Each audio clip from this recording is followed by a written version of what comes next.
Toute l'histoire a commencé par un goûter sur la terrasse d'un château. Une dame, qui était une très riche et belle fille aux cheveux blancs et aux yeux bleus, était assise tranquillement sur la terrasse, en train de boire du thé lorsque son mari s'est approché d'elle. Il lui raconta qu'il avait rencontré une autre personne dont il était tombé amoureux. C'est pourquoi il demanda à la dame de rompre leurs fiançailles. La dame fut choquée par une telle impudence et ne pouvait pas croire que cela se produisait réellement. Il était également sur le point d'être promu au rang de commandant en chef des Saints Chevaliers, et c'est pourquoi il décida de commencer une nouvelle vie avec la femme qu'il aimait. Mais la dame lui jeta un coup d'œil et réalisa qu'il avait une apparence plutôt frappante, un beau visage, des cheveux noirs, et pour cela seul il recevait déjà des éloges des autres, et maintenant il était également promu au rang de commandant en chef. En d'autres termes, n'est-ce pas là la place du protagoniste du roman? La dame lui a demandé: quel est votre vrai nom, êtes-vous Aaron Anteras? Mais qu'importe qu'elle le sache, alors qu'il l'a trompée pendant tout ce temps. Il l'avait trompée pendant 3 ans, même si elle savait que quelque chose n'allait pas. Aaron a dit: notre mariage n'est-il pas arrangé? N'est-ce pas une supercherie?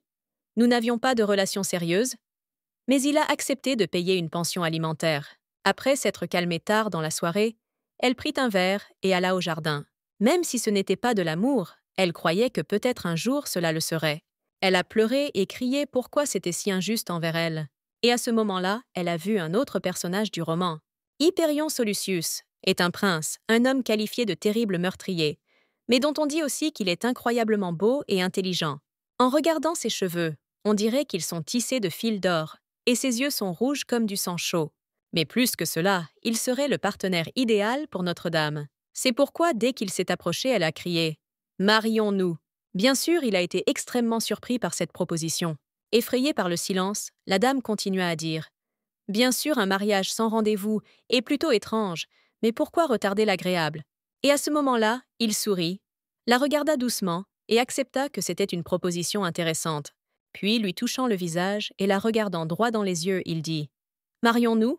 Le lendemain matin, lorsqu'elle s'est réveillée dans son lit, la dame a remarqué qu'elle se sentait malade et a essayé de se rappeler ce qui s'était passé la veille. Elle ne comprenait pas si l'homme qu'elle avait vu hier était réel. Cela semblait être un beau rêve.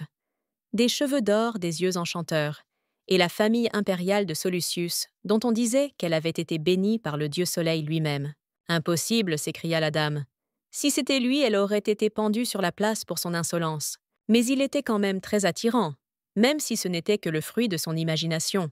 Mais cela n'a plus d'importance. Il y a 3 ans, le personnage principal s'est réveillé dans le corps d'une femme nommée Kaila Veritas, du roman La rivière de l'oubli. Elle vécut ces 3 années dans le confort, du moins le croyait-elle. Il s'avéra que Kayla était une voleuse sur le point de mourir. Alors qu'elle était plongée dans ses souvenirs, on frappa à la porte. C'était sa femme de chambre qui lui demanda si elle avait rendez-vous avec le marquis Charles. La dame ne s'en souvenait pas, mais elle ne pouvait s'en empêcher, car il l'attendait déjà dans le salon. Emma, la servante, commença à aider la dame à se préparer et souligna que le marquis devenait chaque jour plus beau. La dame la regarda simplement, avec un air en colère, et lui demanda comment elle était arrivée dans la chambre la nuit dernière. Emma répondit qu'elle ne savait pas, car elle pensait que la dame était sortie avec le marquis et qu'à son retour le matin, elle dormait déjà dans son lit. Elle dit cela et alla voir le marquis, tandis que la dame, ne recevant pas la réponse souhaitée, se laissa simplement tomber sur le lit et pensa que le marquis et elle étaient des étrangers. Quelques minutes plus tard, la femme de chambre est revenue et était déprimée, car la dame n'était pas encore prête. La dame espérait que le marquis était déjà parti et qu'elle n'aurait plus à le revoir. Mais il s'est avéré qu'il l'attendait patiemment et voulait lui parler. Elle s'est mise en colère, s'est habillée et est descendue dans sa chambre. « Pourquoi es-tu venue ici » cria-t-elle fort, puis elle a continué. « As-tu peur que je sois la première à dire à tout le monde comment tu m'as trompée » Mais elle n'a rien dit à personne. Au lieu de cela, il a ignoré ses paroles et lui a seulement demandé comment elle était rentrée chez elle la nuit dernière. Elle ne comprenait pas pourquoi il demandait et comment il le savait. Il s'est mis en colère, car il croyait qu'il était toujours son mari et qu'il avait le droit de savoir tout ce qui se passait. Au moment où elle voulait lui donner sa réponse, 2 hommes entrèrent dans la pièce et dirent: « Et maintenant notre heure est venue. » Ces 2 hommes étaient le prince et le duc, qui était le père de Notre-Dame. Son père dit qu'il avait entendu la servante dire que sa fille avait été ramenée hier à la maison par le marquis Aaron Antiras, et qu'il voulait savoir si elle allait bien. Quant à Lady Kayla, c'était son dernier avertissement concernant de telles ruses. Le duc a remercié le marquis d'avoir pris soin de sa fille. Il a également souligné la culpabilité de sa fille, affirmant qu'il avait honte d'elle et de ses actes. Il demanda également si la dame connaissait le futur prince Hyperion Solucius, car il lui avait envoyé une lettre. Elle répondit que non, mais qu'elle prit la lettre. Elle fut incroyablement surprise par la lettre et l'ouvrit avec impatience pour découvrir ce qu'elle disait. La lettre indiquait que le prince avait appris que son fiancé assisterait à un dîner à la cour royale et qu'elle y serait également. Et si elle décidait de le tromper, qu'elle le fasse bien. Il ajouta que ce n'était plus une demande, mais un ordre. Il ajouta les mots « ma princesse » à la fin. Cela a surpris Lady Kayla, mais l'a également rendue heureuse. Dans le palais, toutes les servantes et même d'autres dames chuchotaient à propos de Kayla, pendant que Kayla elle-même était assise dans sa chambre, relisant la lettre et rêvant de sa majesté.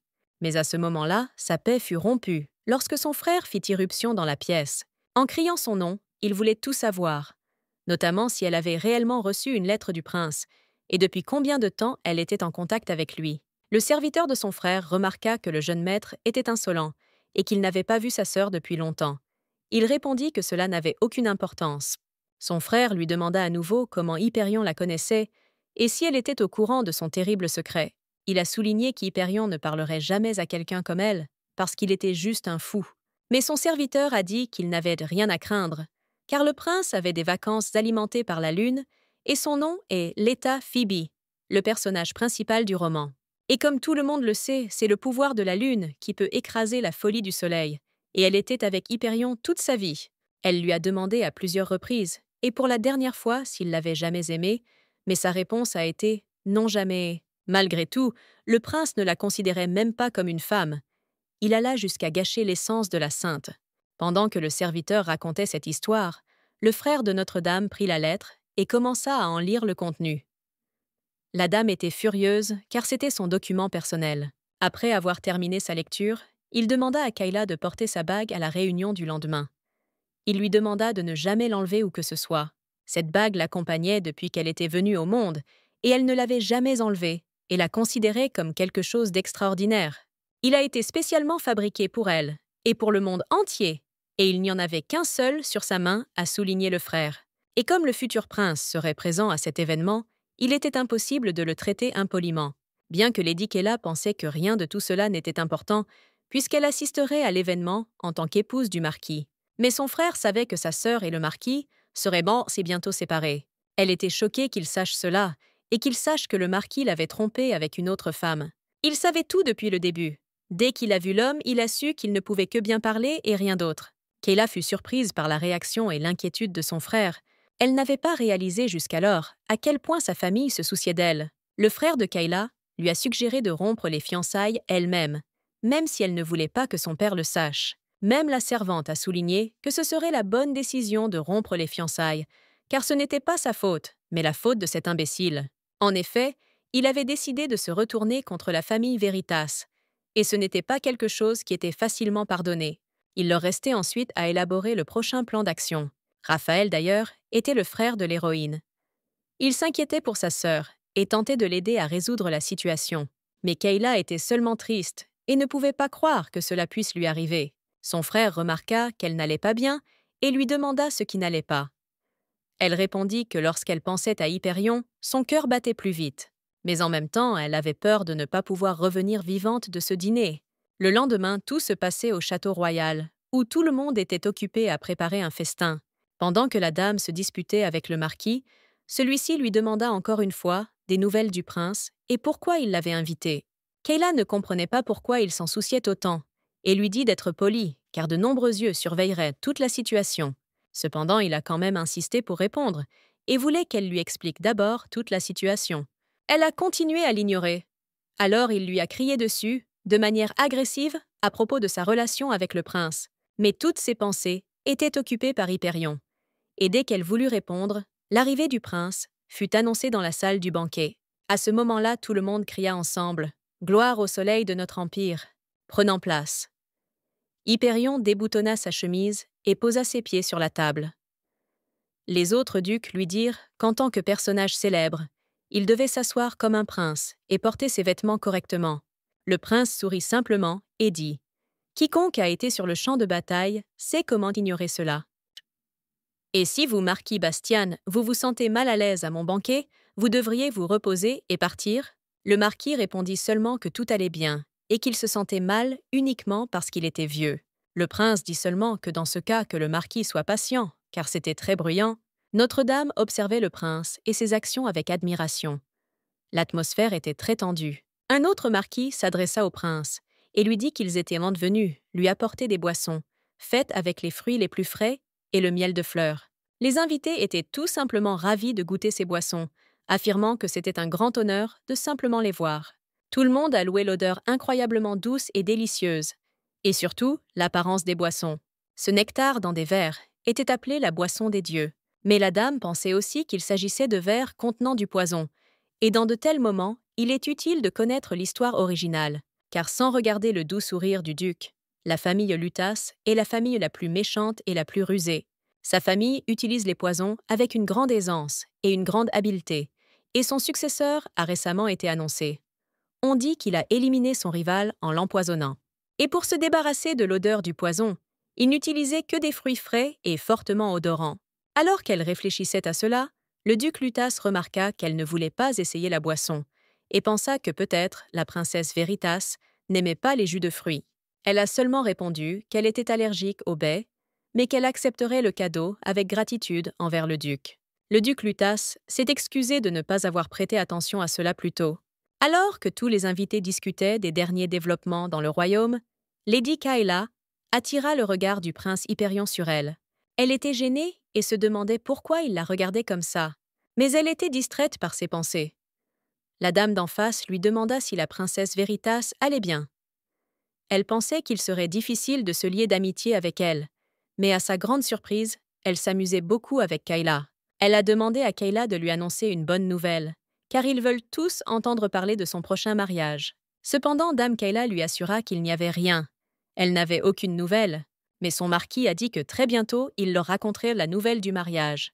Kayla était en colère à cette réponse, car ils étaient sur le point de se marier, et elle dit donc doucement au marquis qu'elle n'était pas à l'aise maintenant, et qu'il ferait mieux de ne pas l'ennuyer. Cependant, le marquis décida de ne pas écouter Kayla, et cria que le prince lui-même les avait invités à cette célébration pour bénir leur mariage. Le prince fut irrité par cette insolence, mais il sourit et demanda à la princesse comment les bénir. Lady Kayla était excitée, car elle savait que le prince se souvenait de cette nuit et attendait qu'elle agisse. Le prince a joué avec elle, et c'est pourquoi il a dit qu'après cette nuit-là, il pensait qu'il deviendrait fou parce qu'elle lui manquait. Bien que Kayla ait vu la tentation dans le prince, elle le considérait comme un monstre sans cœur, un diable sous l'apparence d'un ange accro au sang des démons. Mais elle voulait toujours voir Hyperion Solucius pour ce qu'il était. Lorsque les invités entendirent cela, ils furent choqués. Ils avaient de nombreuses questions à poser à dame Kayla. Ils voulaient tous savoir qui elle était auprès du prince et ce qui arriverait au sein. Mais le pire, c'est que tous éprouvèrent de la pitié pour le marquis Charles. Le marquis décida de profiter de la situation et fit semblant d'être surpris, exigeant des réponses de la princesse. Il a osé s'adresser au prince et lui demander ce qu'il faisait exactement avec une femme mariée la nuit dernière.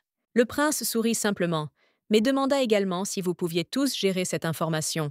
Le marquis dit calmement « Cela signifie que Kayla m'a trompé et veut maintenant obtenir une annulation. » Tout le monde le croyait et avait pitié du marquis et méprisait la princesse et ses actions. Seule Kayla savait ce qui s'était réellement passé et était en colère contre lui et ses mensonges. Mais elle a également réalisé que si elle commençait à se justifier, cela semblerait vrai et elle regretterait ce qu'elle avait fait. Il s'avère qu'il gagne de toute façon dans cette situation et il n'a aucune conscience s'il me fait ça une deuxième fois. Mais elle ne voulait pas abandonner, alors elle dit calmement « Ce n'est pas une trahison de ma part, Seigneur Karl. Vous le savez mieux que moi, mais si vous le voulez, je dirai la vérité à tout le monde. » Elle a seulement ajouté qu'il n'avait pas peur d'être déshonoré et de perdre sa promotion. C'était son dernier avertissement pour qu'il garde son vrai secret. Elle a donc joué le jeu et a remercié le prince de l'avoir réconforté dans de tels moments. Le prince s'est amusé et a simplement ajouté « Je suis toujours heureux d'aider, car grâce à vous, c'est la première fois que je m'amuse autant. » Après avoir dit cela, le prince se leva et se dirigea vers la sortie malgré le fait que le dîner n'avait même pas commencé et qu'il enfreignait toutes les règles. Tout le monde s'inclina devant lui, et une seule princesse espérait qu'il ne s'approcherait pas d'elle. Alors qu'il s'éloignait, le prince regarda tout le monde avec un regard sévère, et lorsqu'il remarqua Lady Kaela, il s'arrêta et la regarda. Levant son visage, il la regarda droit dans les yeux et dit « Cela va être beaucoup plus amusant que je ne le pensais. » La princesse sourit, mais tourna la tête de l'autre côté et répondit qu'il était très brillant, l'appelant « le soleil le plus brillant qu'elle ait jamais vu ». Cela surprit le prince, et il lui demanda pourquoi elle l'évitait s'ils avaient tant de choses à se dire. Cela mit le marquis en colère, et il se leva et confronta le prince, disant que ce n'était pas parce qu'il était le soleil de l'Empire qu'il pouvait obtenir tout ce qu'il voulait. Cet acte irrita le prince, qui ne s'attendait pas à une telle réaction de la part du marquis de rang inférieur. Il lui rappela qu'il n'oserait pas s'y opposer. Effrayé, le marquis se contenta de s'excuser d'être son fiancé et de défendre son honneur. Mais le prince comprit que c'était un mensonge et lui demanda « Alors, marquis, qui a trahi qui ?» Traitant le marquis d'imbécile, il lui dit de sortir s'il comprenait et avait peur du prince. La dame décida d'intervenir dans ce différend et commença à s'excuser auprès du prince au nom du marquis. Le prince lui prit la main et lui dit qu'elle avait plus de courage que son fiancé si elle continuait à le défendre. Elle s'est également excusée pour ce jour-là. C'était un jour terrible et elle en avait très honte. Le prince l'interrompit et dit qu'il ne lui pardonnerait pas, qu'il avait besoin d'elle maintenant et qu'il l'attendrait le soir, au même endroit où ils s'étaient rencontrés la nuit dernière. Mais le duc ne voulait pas abandonner. Il réalisait ce qu'il avait perdu et voulait qu'elle lui pardonne et lui parle. Mais elle ne voyait aucun intérêt à lui parler, car il ne la méritait pas. Lorsqu'il apprit qu'elle ne lui pardonnerait pas, il sembla devenir fou. Il la saisit par le bras et exigea des réponses, voulant savoir depuis combien de temps elle parlait au prince et pourquoi elle avait choisi ce fou. Il pensait que c'était une idée stupide, même si elle le savait bien. La famille de la cour dans laquelle Karl était le seul fils. Mais après la rupture de sa famille, il a été vendu à la famille d'un baron et adopté là-bas. Là-bas, tous les membres de la famille le haïssaient et le condamnaient. C'était une attitude terrible et un acte d'oppression.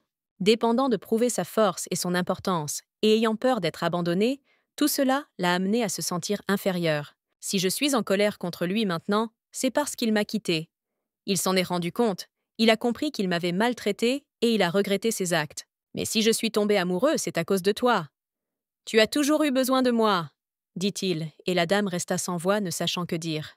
Mais il savait quoi demander, et il lui demanda donc ce qu'elle trouvait de bon chez cet homme fou. Elle retira ses mains de lui et dit en souriant « N'était-ce pas ton idée de rompre nos fiançailles ?» Il lui répondit que c'était un mariage arrangé, que tout était faux. Mais aurait-il été heureux, même si elle avait été sa fiancée, mais celle qu'il n'aimait pas et n'aimerait jamais? Alors pourquoi était-il en colère alors? Elle jouait maintenant avec lui.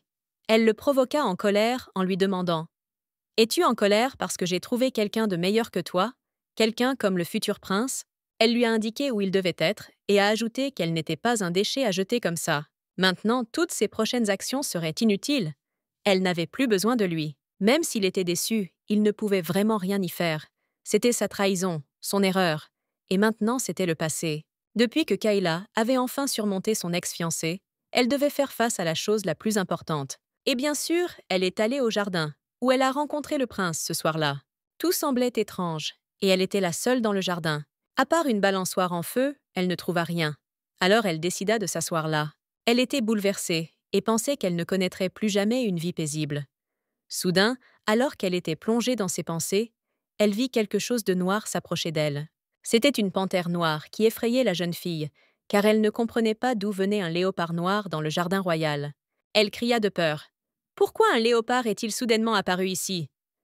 Mais il n'y avait personne d'autre dans le jardin. Soudain, la dame vit ses yeux rouges. Non seulement ils avaient une lueur rouge, mais ils avaient aussi quelque chose de similaire à ceux du prince. À sa simple vue, le cœur de la dame s'emballa.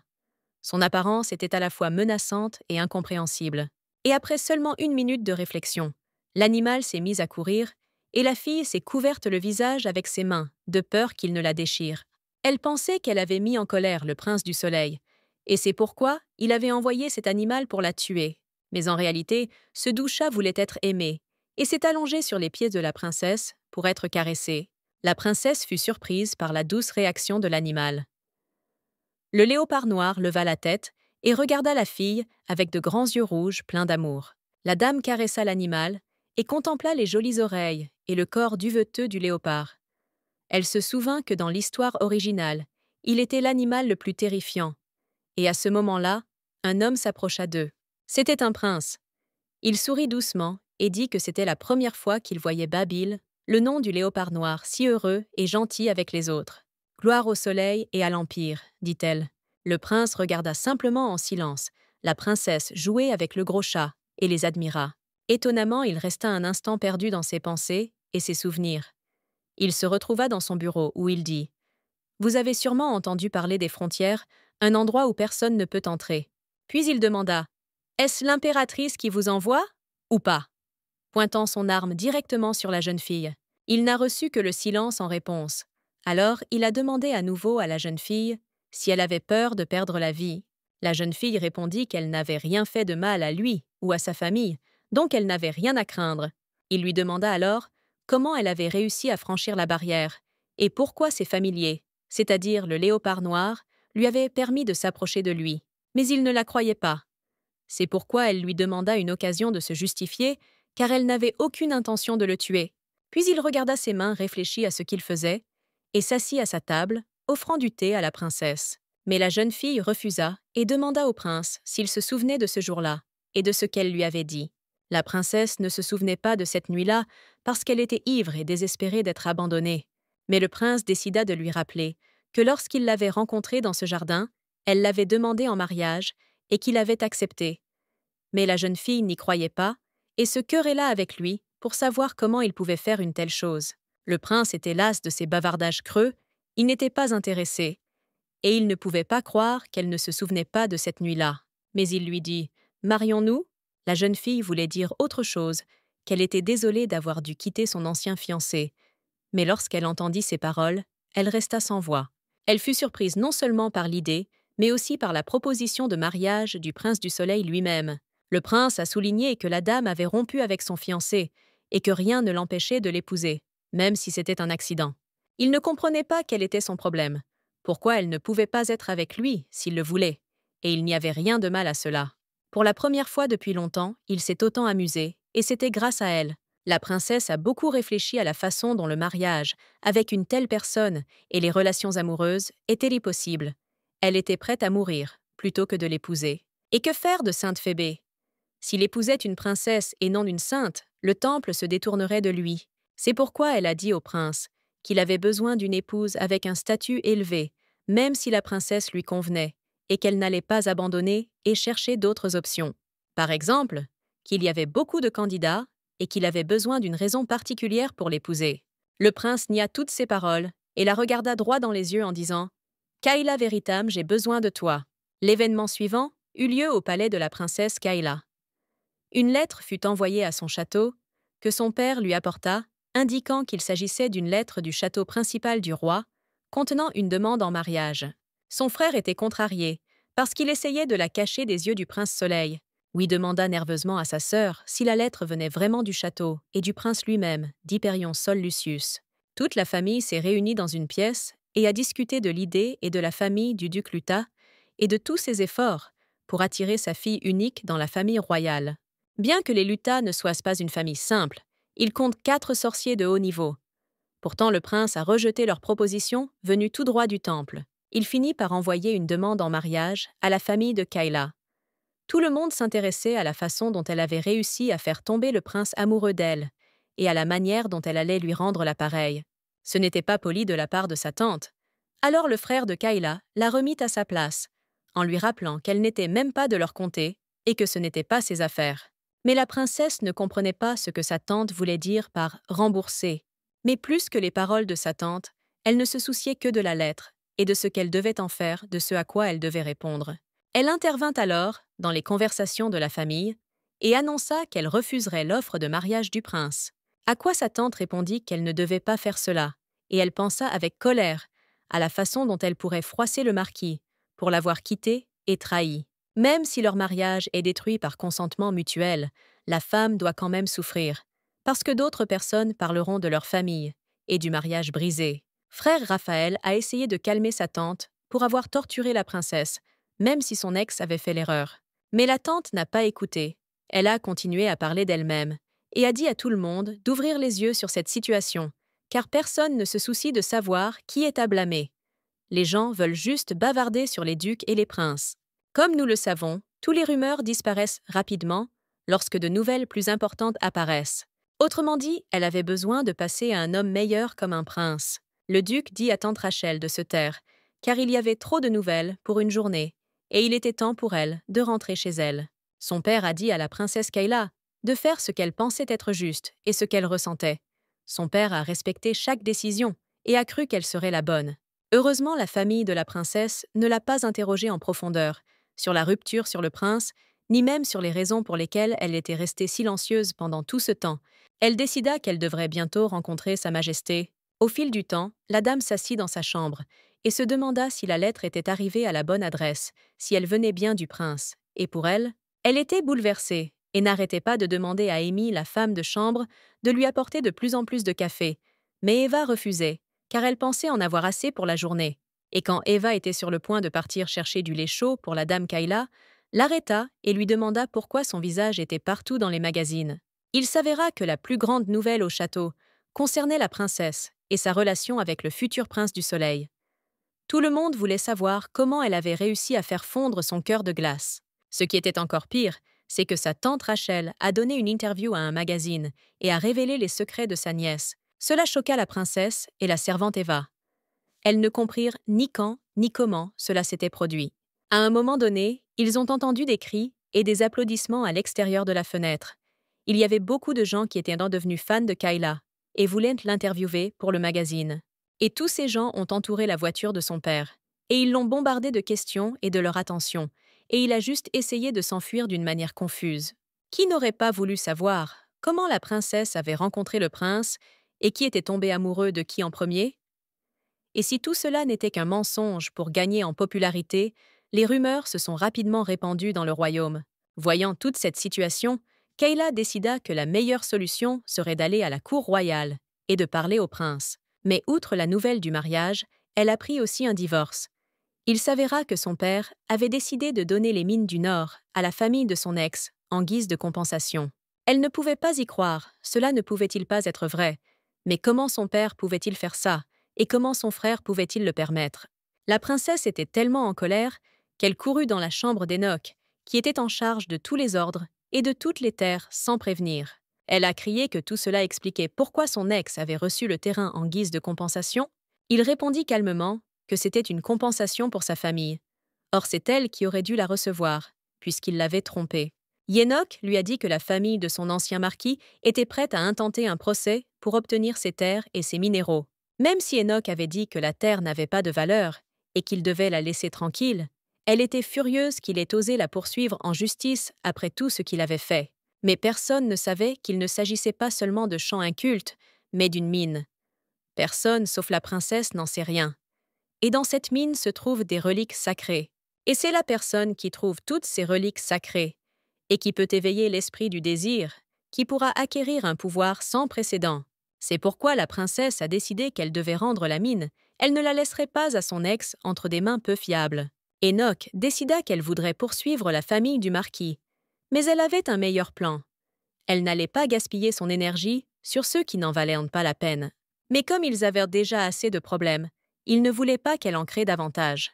Bien qu'elle ait accepté la trahison du marquis et son traitement à son égard, elle ne pouvait pas lui pardonner d'avoir décidé d'attaquer sa famille. Mais Enoch pensait autrement et essaya de l'empêcher de faire quelque chose de stupide. Mais elle n'était pas d'accord avec lui et croyait qu'elle pouvait prendre soin d'elle-même, qu'elle n'était plus une enfant et qu'elle était capable de résoudre les problèmes familiaux. Elle lui a assuré que tout irait bien et qu'il n'avait pas besoin de s'inquiéter, car elle avait un plan solide. Après quelques jours, la situation ne s'est pas arrêtée. Les gens étaient très intéressés par les détails. Où et comment ils se sont rencontrés, et qu'elle était une vraie beauté, et que le prince a fait le bon choix. La princesse a décidé d'utiliser cela à son avantage et a donc commencé à répondre aux questions de la presse. Elle leur dit qu'elle avait effectivement reçu une lettre du prince, lui demandant de l'épouser. Mais comme la presse le savait, la dame venait tout juste de rompre ses fiançailles avec le marquis de Karl, et il se demandait donc si elle accepterait l'offre du prince. Elle répondit que oui, elle deviendrait l'épouse du prince. En entendant cette bonne nouvelle, le prince fut ravi et heureux qu'elle ait parlé avec autant d'assurance à la presse, et il obtint enfin la réponse tant attendue. Même si le serviteur du prince pensait qu'elle était une fille timide et calme, le prince lui assura qu'elle était incroyable et belle. Et pourtant, le prince était sûr qu'il n'avait pas fait d'erreur en choisissant sa femme. Lady Kayla et la servante Eva discutaient des dernières nouvelles et du fait que la récente interview avait été publiée dans tous les journaux. Mais il n'y avait pas de retour en arrière possible. Il devait penser à autre chose. Eva décida de distraire la princesse de ses pensées et lui rappela qu'un nouveau marché ouvrait aujourd'hui dans la ville et qu'elle devait y aller. Et ce qui intéressait le plus la dame, c'était qu'il y aurait une vente aux enchères d'esclaves sur ce marché à laquelle elle voulait assister. La princesse était excitée, mais fut rapidement interrompue par Ève, qui dit que ce marché était dans une zone dangereuse et qu'elle devrait emmener un majordome ou des chevaliers avec elle. Mais la dame s'y est opposée et a insisté sur le fait qu'elle devait y aller seule. Eva lui rappela également la rencontre avec le prince à 15 heures aujourd'hui, et une calèche viendrait du château pour la récupérer. Alors la princesse devait se dépêcher. La dame accepta et ordonna aux domestiques de l'aider à se préparer, et Eva leur dit de garder le secret et de dire aux autres qu'ils allaient au salon. Bien qu'Eva n'aimait pas l'idée de la dame, elle ne pouvait rien y faire, car la princesse devait se rendre aux enchères pour acheter un esclave qui, selon l'histoire, assumerait tous les péchés des personnages principaux. C'était un gars nommé Messie, qui serait bientôt appelé le messager des loups et l'épée de Karl, donc elle ne pouvait pas le perdre. Dans la rue, tout le monde prêtait attention à la dame, car elle était très belle, et son visage était imprimé sur tous les magazines. Les filles ont essayé de marcher tranquillement et inaperçues dans la ville, malgré le fait que tous les journaux parlaient de la famille Veritas. La princesse entendit également parler d'une sainte qui avait été aux côtés du prince toute sa vie, mais il l'avait ignorée et avait choisi une femme complètement différente. Et le comté de Lutas a été rejeté 3 fois, malgré sa puissance. Ils ont tous dû se sentir très mal à l'aise en ce moment, à cause de leur tentative répétée de marier leur fille au prince. Et comme le prince avait personnellement envoyé une lettre de fiançailles à la duchesse Veritas, cela signifiait qu'il y avait quelque chose de spécial chez elle que les autres n'avaient pas. Mais Eva s'intéressait à toute autre chose. Quel genre d'esclave était-ce? Pourquoi la duchesse avait-elle accepté un chèque en blanc pour lui? Cet esclave était-il si précieux pour elle? La dame lui a seulement assuré que cet esclave particulier deviendrait très célèbre à l'avenir. La vente aux enchères tant attendue commença. Les esclaves furent conduits sur la scène où les spectateurs les observaient et enchérissaient pour savoir qui donnerait le plus. La dame regardait simplement ce qui se passait, et c'est alors que l'esclave qu'elle était venue chercher fut amené sur scène. Quand les gens le virent, ils étaient prêts à donner plus d'argent, car ils comprirent qu'il était de la tribu Latin et qu'il avait un beau visage. La dame était prête à l'acheter comme quelqu'un qui était le premier à l'acheter pour 1000, alors que d'autres esclaves étaient achetés pour 50 pièces d'or. Et dès qu'ils voulurent fixer le prix et le vendre, quelqu'un d'autre cria 2000 pièces d'or. Ils en offrirent même 3000. Et la dame cria 5000 pièces d'or. Mais son concurrent n'a pas voulu abandonner et a crié qu'il l'achèterait pour 8000 $. Bien sûr, la dame ne voulait pas abandonner, alors elle était prête à donner 10 000. Tout le monde est resté là silencieux et n'arrivait pas à croire que quelqu'un était prêt à acheter un esclave pour un tel prix. La dame n'était pas prête à abandonner, alors son concurrent est parti. La dame était très satisfaite de son achat, et le commerçant était pressé de récupérer l'argent. Kayla a commencé à demander au commerçant où il avait voyagé, mais il a tout gardé secret. Alors elle lui a dit qu'elle pouvait conclure une affaire plus importante et payer beaucoup plus cher, ce qu'il a beaucoup apprécié. Et comme la dernière vente aux enchères aurait lieu le 3e samedi du mois suivant, à 2 heures de l'après-midi dans la partie ouest de la place, comme l'avait dit le commerçant, la dame prit note et dit qu'elle viendrait. Mais en fait, elle détestait les méchants commerçants illégaux et voulait faire quelque chose à ce sujet. Au même moment, un homme s'est approché et a amené son esclave et lui a dit qu'un homme ne voulait pas les laisser partir et prétendait qu'il avait vraiment besoin de cet homme. À cause de l'entêtement de l'esclave, le commerçant dit à la dame qu'il lui apprendrait à obéir et avait déjà sorti un bâton pour le battre. Mais la dame l'arrêta, disant qu'il n'avait pas le droit de toucher ce qui lui appartenait. Cela surprit l'esclave. Il ne comprenait pas pourquoi il était là, et la dame voulait voir son visage qui était couvert par un masque. Cependant, le commerçant s'est opposé et a rejeté cette demande, car le contrat n'était pas finalisé. La situation était compliquée par le fait que si l'information sur ce contrat illégal était révélée, ils seraient tous pendus sur la place du château. Alors, Quand la dame demanda quand elle pourrait récupérer son esclave et voir son visage, le marchand répondit que cela prendrait au moins 1 mois. Cela la mettait en colère. Elle n'avait pas beaucoup de temps. Elle devait suivre son plan immédiatement. Mais le marchand ne voulait pas de problème. Il ne pouvait donc pas la laisser se précipiter, car il ne voulait pas être pendu au cou du prince. La dame a dû accepter cela. Elle a accepté de telles conditions, et voulait seulement être sûre que son esclave ne s'enfuirait pas avant de le recevoir, car elle n'avait même pas vu son visage. Mais le commerçant lui assura qu'il n'y avait aucune raison de s'inquiéter, car le masque de l'esclave était une chose magique qu'il ne pouvait pas retirer, sans la clé que seul le commerçant possédait, et ce masque pouvait également lier une personne sur ses ordres. Et il s'est avéré qu'elle pouvait contacter l'esclave à tout moment, bien que généralement la clé de l'esclave soit donnée le jour de sa réception. Mais la dame était un cas particulier, donc elle recevrait la clé immédiatement. Et tant que la dame aurait la clé, l'esclave ne pourrait pas s'échapper. Cette nouvelle l'intéressa vivement, et elle décida même de pardonner au marchand sa lenteur. Prenant sa plume, elle commença à lire le contrat avec le commerçant et lui demanda de quitter la pièce, car elle voulait parler seule à l'esclave, ce à quoi il ne pouvait pas s'opposer. Dès que la porte de la chambre se fut fermée, la dame demanda à l'esclave « Tu t'appelles Messis, n'est-ce pas ?» Il resta silencieux, et elle continua à dire qu'elle aimerait le rencontrer, en voyant son visage, même si elle pouvait prendre son temps. Elle lui dit d'attendre encore un peu, et qu'elle brûlerait les documents prouvant qu'il était un esclave. Mais jusque-là, il devait la protéger, et en échange, elle lui donnerait une liberté totale. Il devait rassembler son courage pour ce mois-ci, car il devait lui montrer son honnêteté et sa loyauté, et il était clair que la dame ferait également cela pour lui en retour. Elle signa le contrat et le regarda, remarquant à quel point il était maigre et fatigué maintenant. Elle a également ouvert sa chemise et a vu une grande cicatrice sur sa poitrine, et il y en avait beaucoup d'autres. Il se tourna silencieusement pour qu'elle ne le touche pas et ferma sa chemise. La dame a aimé cela et lui a dit de toujours faire cela et de montrer son caractère si quelqu'un l'offensait. Elle sonna et au même moment, le vendeur entra en courant heureux qu'ils aient fini de parler. Elle était prête à lui remettre le contrat signé et l'a averti qu'elle avait posé une condition, selon laquelle les blessures sur son corps devraient en guérir complètement. Mais avant de décider de partir, Messie lui a parlé et lui a demandé si elle voulait vraiment l'emmener loin de là. Désormais, elle serait sa maîtresse et l'emmènerait dès qu'elle le pourrait. La seule chose qu'il lui demandait était un nom, mais elle lui a dit de se souvenir de Bella pour l'instant. Elle n'était pas prête à donner son vrai nom, car elle n'était pas sûre de pouvoir lui faire confiance pour le moment, ce à quoi il sourit et dit qu'il attendrait sa maîtresse. Après cela, elle est allée au salon, a mis une nouvelle robe et s'est maquillée et a ordonné de brûler les vêtements qu'elle portait à la foire, et est partie. Mais dès qu'elle eut marché un peu, quelqu'un l'attaqua par derrière et lui mit un mouchoir sur le visage, en disant qu'il n'y avait aucun danger pour elle si elle ne résistait pas.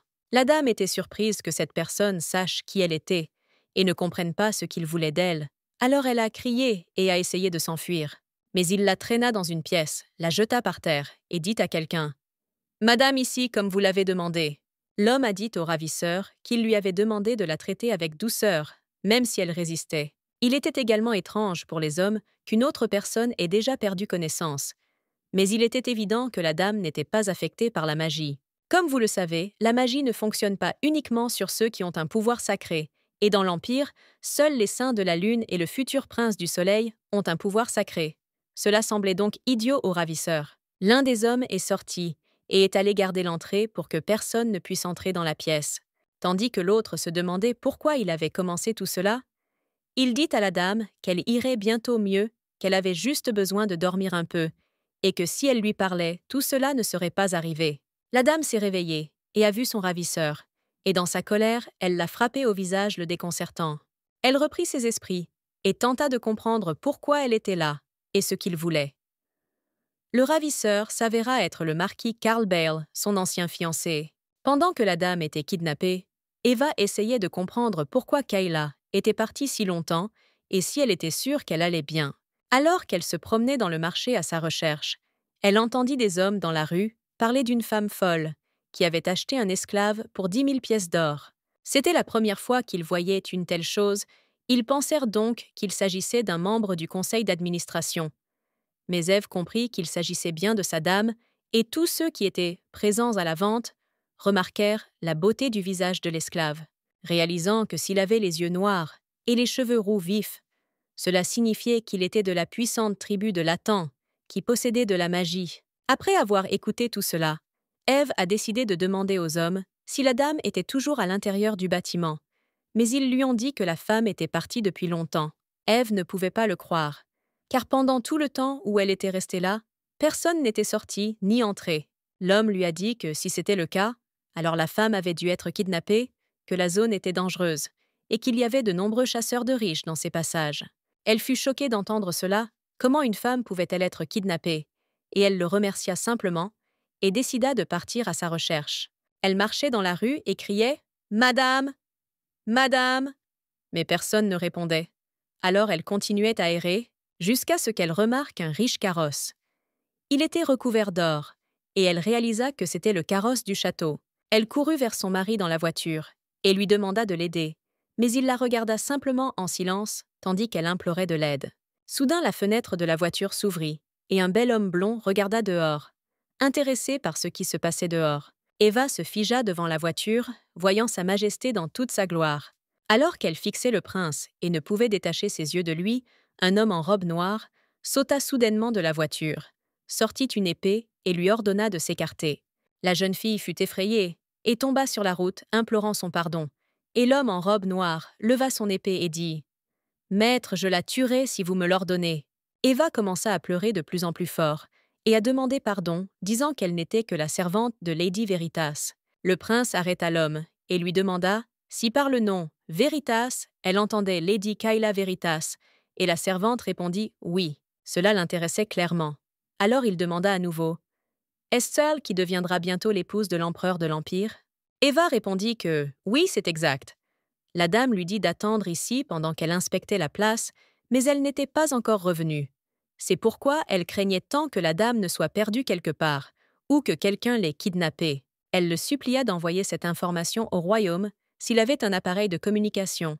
Le prince lui a rappelé que la dame devait également avoir cet appareil, mais il s'est avéré qu'elle avait oublié de l'emporter avec elle.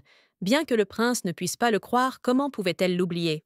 Il était amusé à l'idée que Kayla était si intrépide et qu'elle s'était mise dans de tels ennuis et leur avait menti à tous. Eva ne pouvait pas dire toute la vérité, alors elle est y restée silencieuse.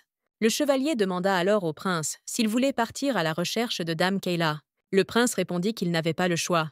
Il ne laisserait personne lui voler sa fiancée. Il dit à son serviteur Babel de la chercher dans la partie nord de la ville. Alors le serviteur partit immédiatement à la recherche de l'épouse perdue du prince. Et le prince continuait à penser à tous les problèmes qu'une petite fille pouvait causer. Ève se souvenait de sa conversation avec la princesse.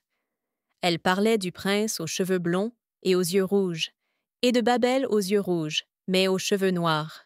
Des rumeurs circulaient au château, selon lesquelles la panthère noire du prince, qui était aussi son amie, se transformait parfois en homme. Mais personne ne savait si c'était vrai. Les gens disaient que cet ami du prince était très agressif, à tel point qu'il pouvait même manger la tête d'un ennemi avec ses crocs, et personne ne pouvait imaginer à quel point il était effrayant lorsqu'il se transformait en homme. Mais la princesse se moqua de lui et dit qu'il ne pouvait pas être plus terrible que le prince, qui avait déjà rassemblé toute une montagne de cadavres sous ses pieds.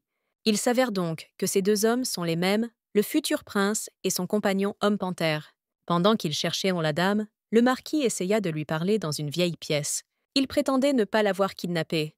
Il l'avait attendue toute la nuit sous cet arbre, et elle ne l'avait même pas regardée.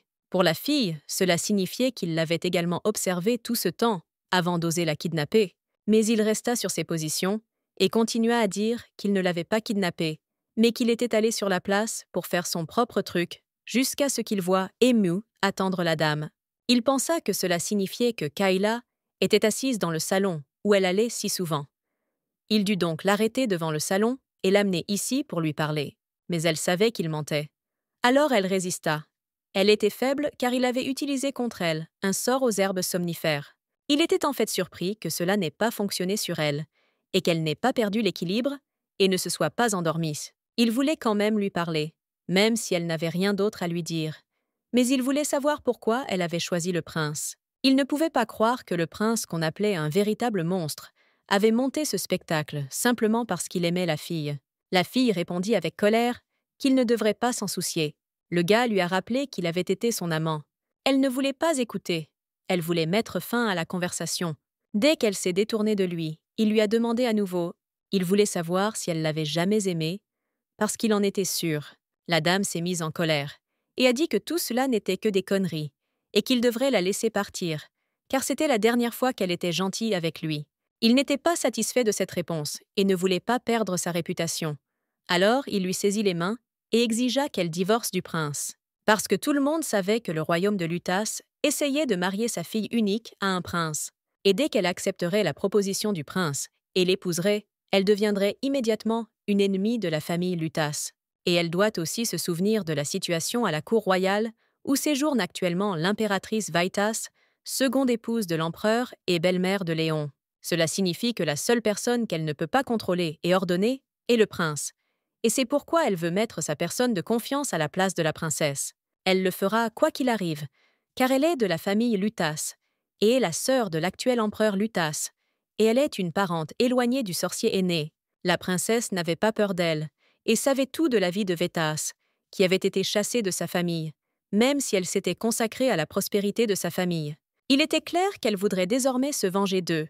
Et en général, la sainte réveille un pouvoir interdit avec l'aide de l'impératrice. Le marquis a convaincu la jeune fille qu'il était très dangereux d'être avec le prince. Mais elle était sûre d'être plus en sécurité avec le prince qu'avec ce marquis. Au moins, Hyperion n'est pas une personne à double face et menteuse comme Karl. Karl a essayé d'attirer son attention d'une manière ou d'une autre et a dit qu'il s'affaiblissait et devenait impuissant avec la fille. Kayla savait qu'il faisait tout cela uniquement pour le sort de la mine du Nord et avait peur de tout perdre lorsqu'elle deviendrait l'épouse du prince. Mais Karl l'a convaincue que tout cela n'était qu'une manipulation du prince et qu'il la faisait se sentir inférieure. Il était ennuyé de l'avoir abandonnée et trompée, mais elle n'était pas contrariée et continuait d'agir comme si de rien n'était. Il devenait fou à chaque fois qu'il la voyait, car il pensait que c'était elle qui l'avait quittée. Et pourquoi n'avait-elle jamais été bouleversée ou offensée par cette trahison? Puis la fille s'est rendue compte qu'il ne s'intéressait pas à elle, qu'il ne l'aimait pas, qu'il voulait seulement qu'elle soit blessée par cet acte. La dernière chose qu'elle lui a dite, c'est qu'elle voulait fonder une famille avec lui parce qu'elle croyait que c'était réel. Mais il a décidé de lui faire du mal. Alors à quel point était-elle stupide de le croire et de rêver d'un avenir ensemble? Pendant que tu réfléchissais à la manière dont tu pourrais m'insulter et me trahir autrement. Il était furieux à ces mots, et soudain il y eut des cris de « pathétique faible !» À ce moment-là, l'homme qui gardait la pièce entra en courant. Au moment où il allait dire quelque chose, il tomba mort sur le sol.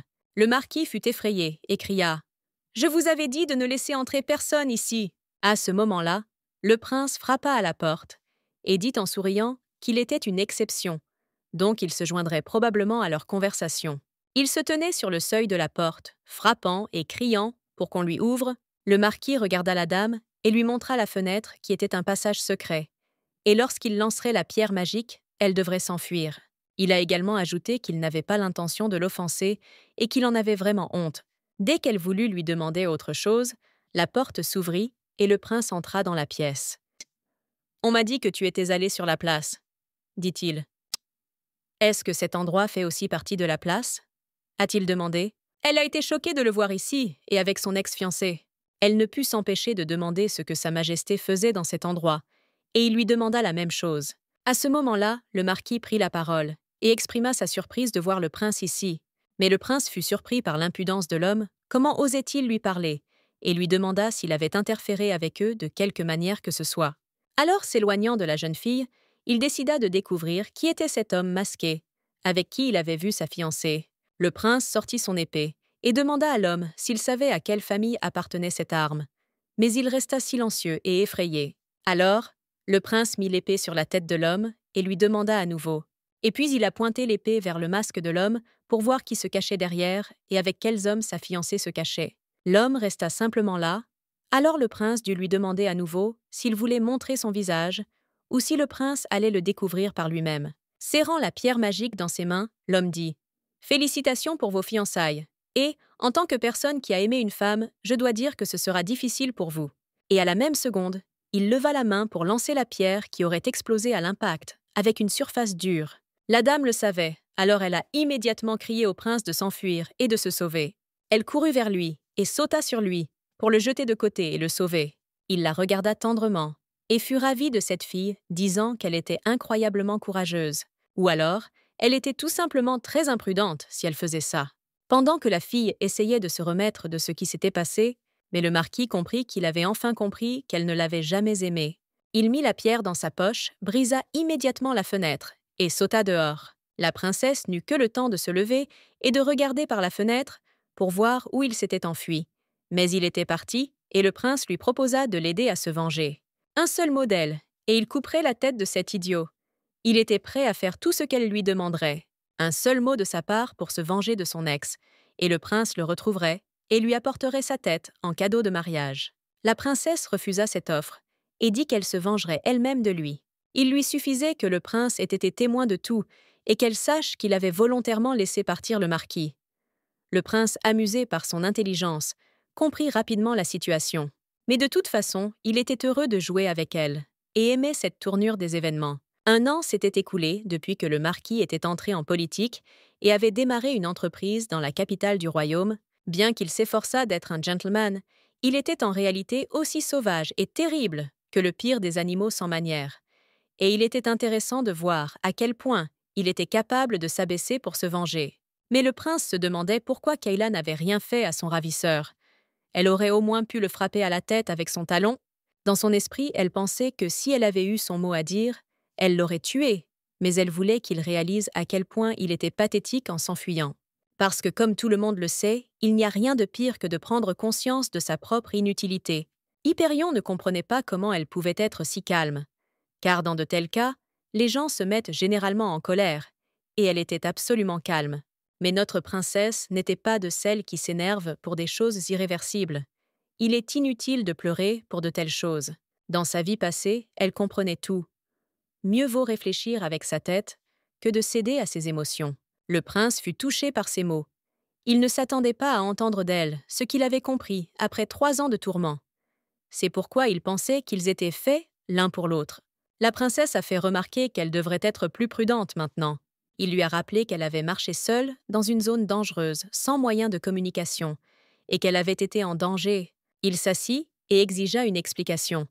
Comment elle était arrivée là, ce qu'ils faisaient tous les deux, et de quoi ils parlaient? Mais que pouvait-elle bien dire, alors qu'elle était allée sur un marché aux esclaves clandestins et avait été kidnappée par son ex? Elle ne pouvait tout simplement pas être honnête. C'est pourquoi elle a dit qu'elle avait rencontré par hasard le marquis sur la place où elle se promenait. Mais elle ne put tromper le prince. Il prononça son nom et lui dit qu'il n'avait plus l'intention de se laisser prendre à ses mensonges et à ses contes de fées. Il voulait tout savoir et lui demandait de ne lui dire que la vérité. Il lui posa une autre question. Avait-elle des questions à poser à l'idiot qui l'avait quittée? Elle n'avait aucun sentiment. Mais même si elle ne le voulait pas, les souvenirs qu'ils partageaient ne disparaîtraient pas. Elle croyait qu'ils voyaient leur avenir ensemble, croyait que tout irait bien entre elle et Karl, et il voulait seulement lui faire du mal. Peut-être qu'elle avait des sentiments forts pour lui. Mais qu'est-ce que ça peut faire maintenant, c'est fini? La princesse se souvint qu'elle voulait lui parler davantage de leurs fiançailles quand quelqu'un entra dans la pièce. C'était le groupe de chevaliers de Sénon, et avec eux se trouvait la panthère noire, qu'elle avait rencontrée une fois auparavant. Échangeant un regard avec Babil, il courut aussitôt et sauta sur elle. Les gardes craignaient pour la sécurité de la jeune fille. Dès que la panthère a sauté, il a commencé à la serrer dans ses bras, et était heureux de voir la fille. Et Kayla a souri et a serré Babil dans ses bras.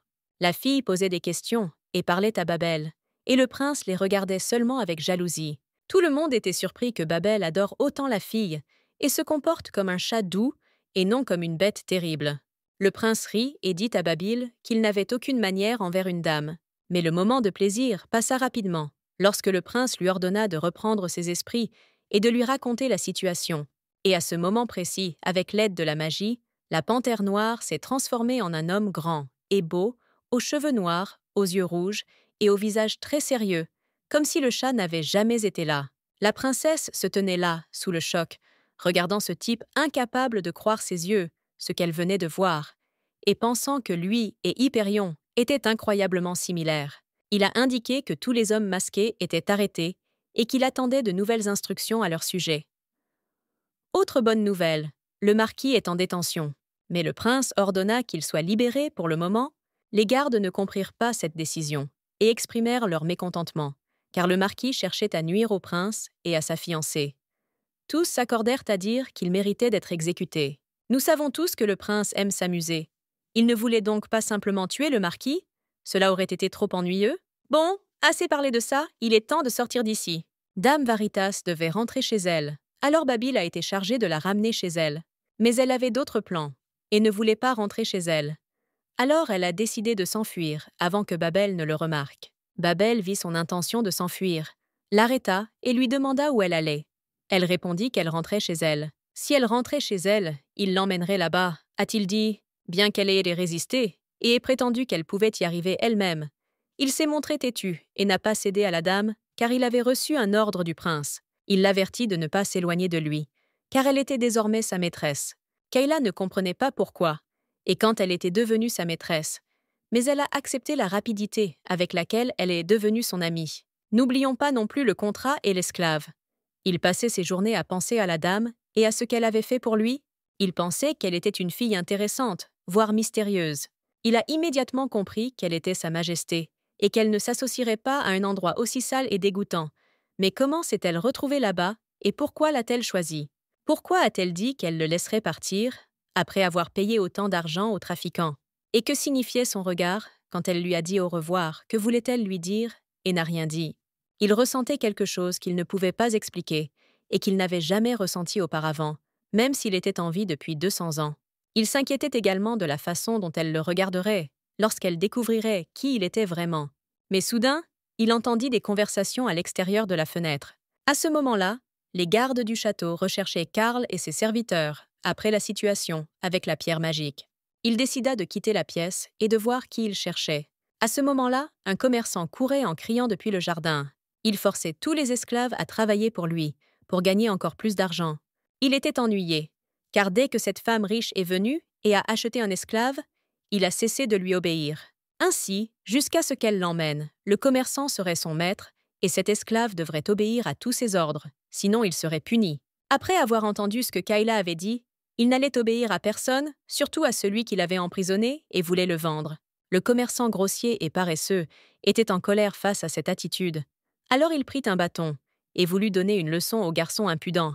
Cependant, le garçon ne voulait pas abandonner et s'est défendu, poussant le commerçant au sol, en criant « Ma maîtresse vous a dit à tous de ne pas me toucher, alors je ne le permettrai pas !» Il retira son masque, se libérant ainsi. Le marchand dégoûté ne comprenait pas comment cela était possible. Personne d'autre que la dame ne pouvait faire cela. Le gars ne voulait pas que la dame pense du mal de lui. Alors il a frappé l'homme impudent et l'a bâillonné. Revenons maintenant aux nouvelles du château. Le prince voyageait en calèche avec son conseiller, qui lui annonça les dernières nouvelles. Il s'est avéré que Lady Fwabe avait demandé une rencontre personnelle avec Sa Majesté. La rencontre avec le prince était importante pour elle.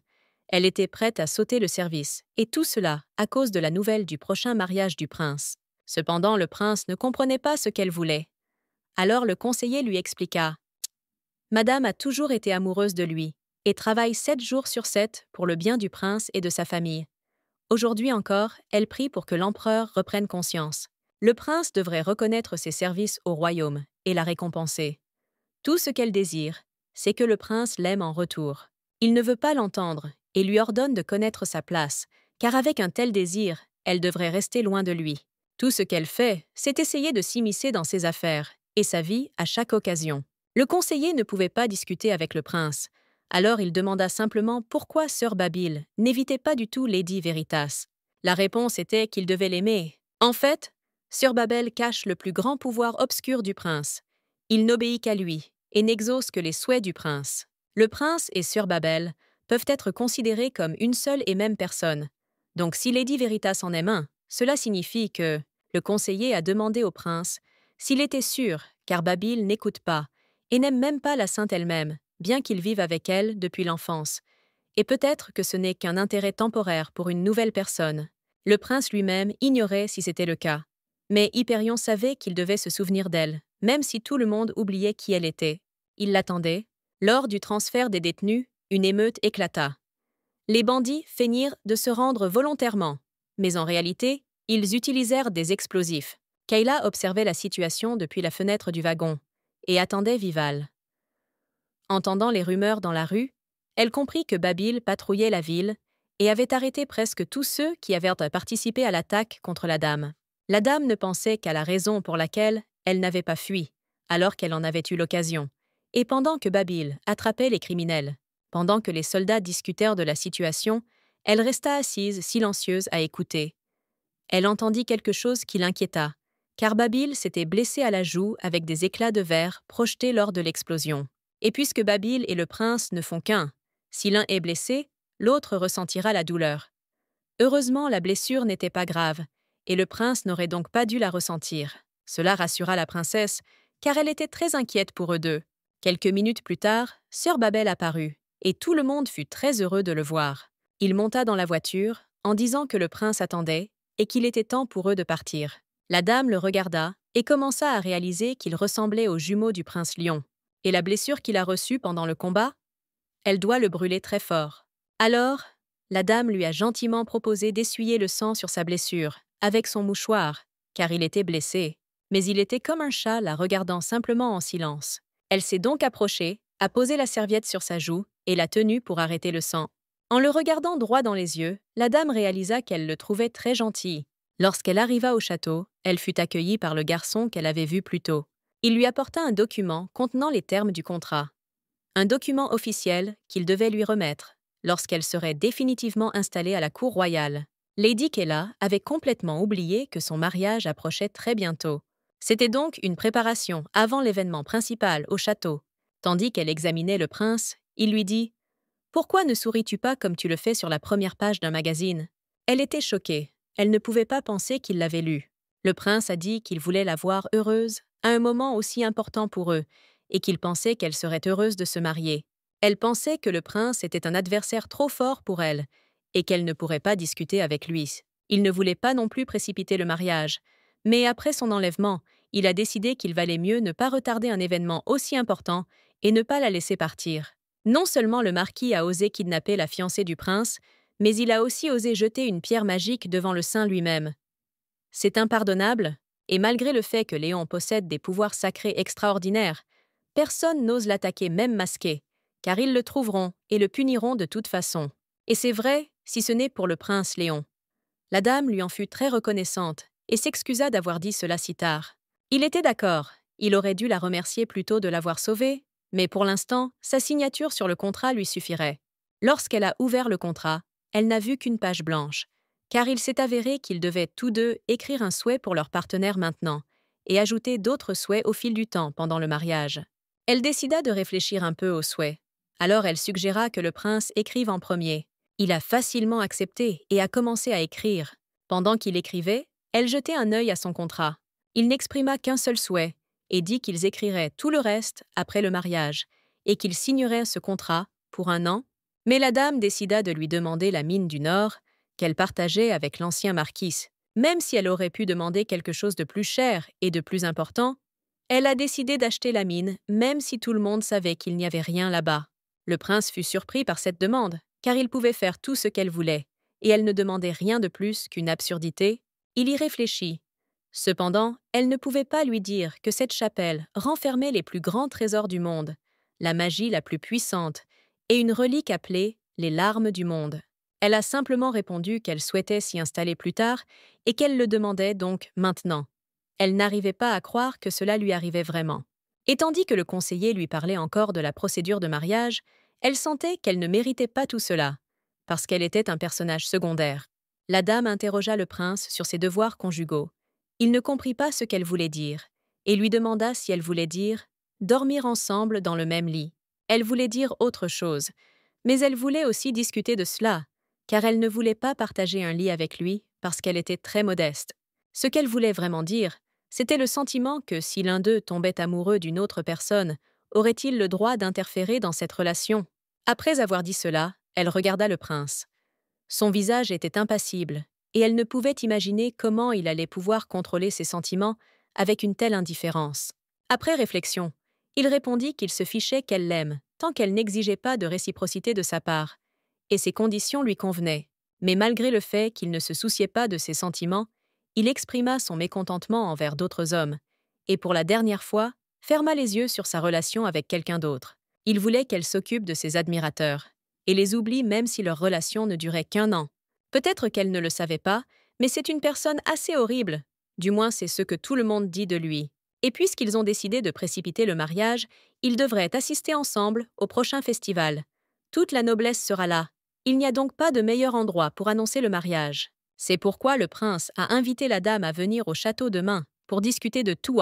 Elle a dit qu'elle ne pouvait pas, parce qu'elle n'avait pas le temps. Cependant, l'assistant leur a assuré qu'il n'avait en rien à craindre, qu'il attendait ce jour depuis longtemps, et qu'il avait tout préparé à l'avance. Leur chambre était d'abord déjà remplie de meubles, de magnifiques et coûteux lustres, ornés de milliers de cristaux. Dans la cour, de belles et grandes colonnes, ornées de verdure. Le jardin était également parsemé de nombreux parterres de fleurs, qui raviraient les yeux chaque jour. Et comme tout était prêt, Lady Kayla n'avait plus qu'à emménager dans le château. Mais le problème était tout autre. Elle avait affaire à beaucoup d'hommes. Lorsque le serviteur entendit cela, il devint fou, se demandant de quel genre d'homme elle parlait. Il a commencé à parler de la façon dont sa famille devait être inquiète et qu'il était temps de préparer la voiture pour la dame, car il n'y avait pas beaucoup de temps. Elle était très confuse à ce sujet, et elle a donc fondu en larmes. Mais elle dit joyeusement au prince qu'elle avait besoin de quelques jours pour faire ses valises et qu'elle serait prête à déménager. Il expira bruyamment, en la regardant, réalisant que ce ne serait pas facile. Il ajouta également qu'il la laisserait s'occuper d'abord de ses maris.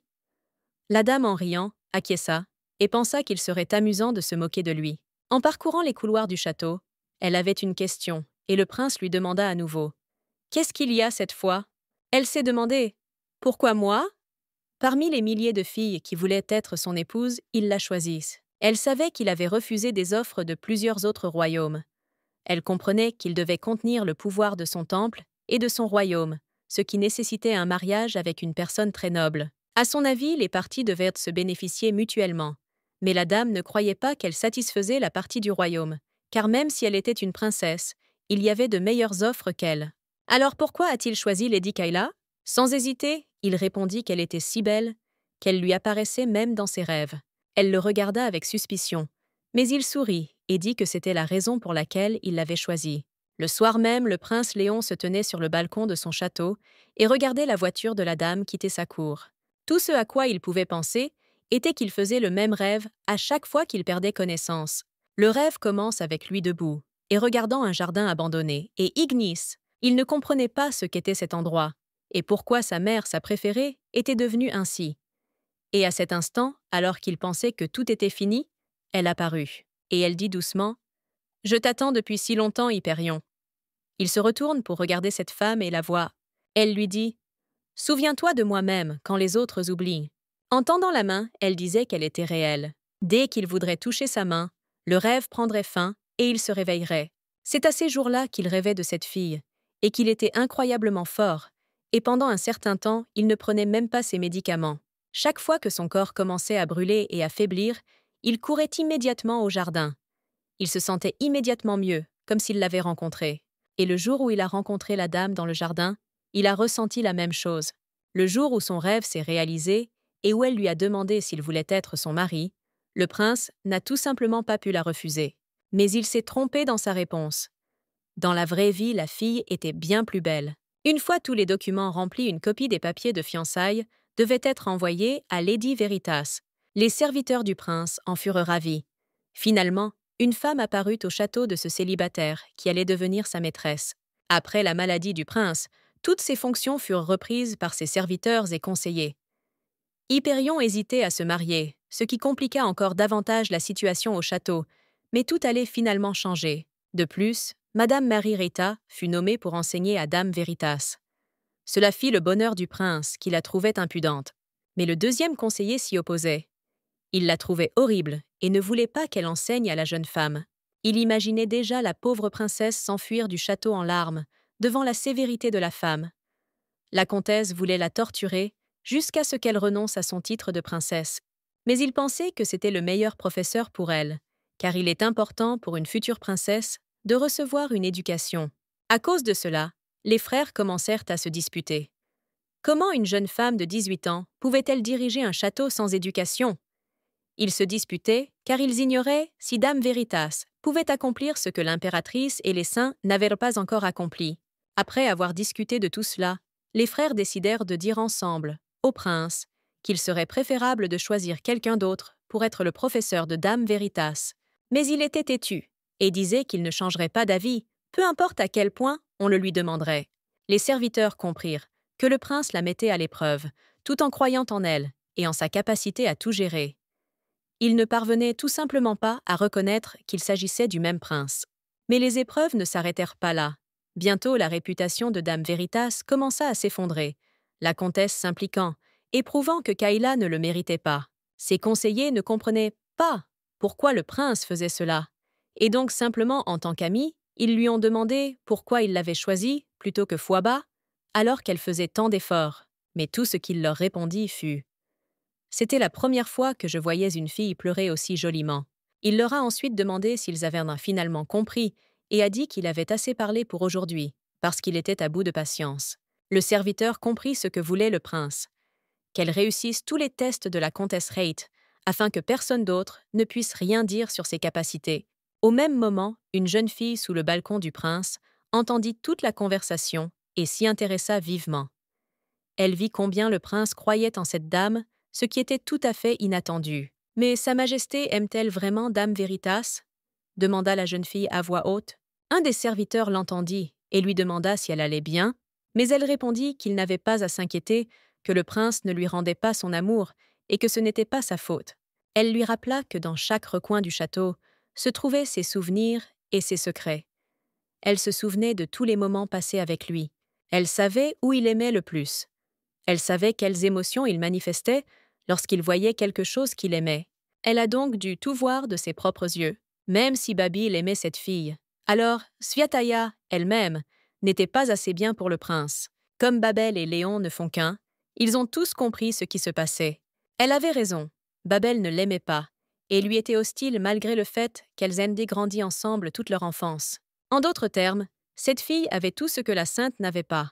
Elle regarda son mari et dit: mes paroles ne sont-elles toujours pas convaincantes? Je ne suis pas assez bien pour lui. L'homme n'avait rien à lui dire. Alors il lui a seulement dit qu'il y avait des rumeurs sur l'ex de Lady Veritas. Le marquis de Bath était tombé amoureux de la sainte et avait donc trahi la dame pour se mettre avec elle. La sainte démentit ces rumeurs. Elle prétendait que Charles, dans le futur, deviendrait le commandant des chevaliers sacrés et que c'était lui qui la protégeait. Donc elle ne pouvait pas le regarder souffrir. Ils étaient de très bons amis, et il lui a dit qu'il avait toujours voulu l'amour de Lady Veritas. Mais il pensait que la dame profitait seulement de son honnêteté et de sa gentillesse. La sainte convainquit son mari que Dame Veritas manipulait le marquis, et le marquis avait un tempérament chaud et était très sec dans son discours. Karl voulait juste tester les sentiments de Lady Veritas, avec l'aide du saint, mais au lieu d'être une épouse fidèle, elle est immédiatement tombée amoureuse du prince. Elle se sentait désolée pour Karl, car il ne voulait qu'un amour mutuel, tout comme elle. Elle voulait seulement l'aider, espérait qu'il tomberait à nouveau amoureux, mais malheureusement, leurs chemins se sont séparés. Le cœur de la sainte était déchiré par la douleur. Elle sentait que tout était de sa faute. Ces mots firent penser au conseiller du prince que Dame Veritas était une personne horrible et indigne de confiance. Comment osait-elle utiliser les sentiments d'autrui? La sainte s'approcha de son mari et lui dit: « Aidan, je connais Léon depuis 20 ans. J'ai donc passé beaucoup de temps avec toi aussi. » Mais Sainte Fouabe ignorait même son véritable nom. À sa naissance, elle était déjà considérée comme Sainte Ignice et promise à Hyperion. Et son nom, Fouabe, signifiait ténèbres, qui donnent leur lumière pour ceux qui doivent la répandre. Et seul Aidan était son véritable bon ami, donc elle était d'accord avec lui. Et si Hyperon faisait ce choix, elle devait le soutenir, car c'était son rôle dans le royaume. Aidan aimait Phoebe et ne pardonnait à personne qui osait lui faire du mal ou lui faire du mal. Il la rassura en lui disant que Veritas ne deviendrait jamais l'épouse de Lion, car il avait invité la comtesse Rita comme enseignante, et elle savait à quel point la comtesse était cruelle. Veritas n'a jamais été populaire dans les cercles aisés, malgré son statut. En témoigne sa fugue, après le premier jour de ses études, auprès de la duchesse. C'était une décision cruelle, mais Phoebe et Aidan ne pouvaient pas faire autrement. Même si Veritas réussit le test, elle ne restera pas longtemps au château. C'est parce qu'Aidan, comme tout le monde dans le château, lui était fidèle et soutenait toujours la sainte. Les habitants du château du futur prince éprouvent un profond amour pour Saint-Phobé. C'est le fruit des efforts d'Aidan, qui gérait personnellement les affaires du château.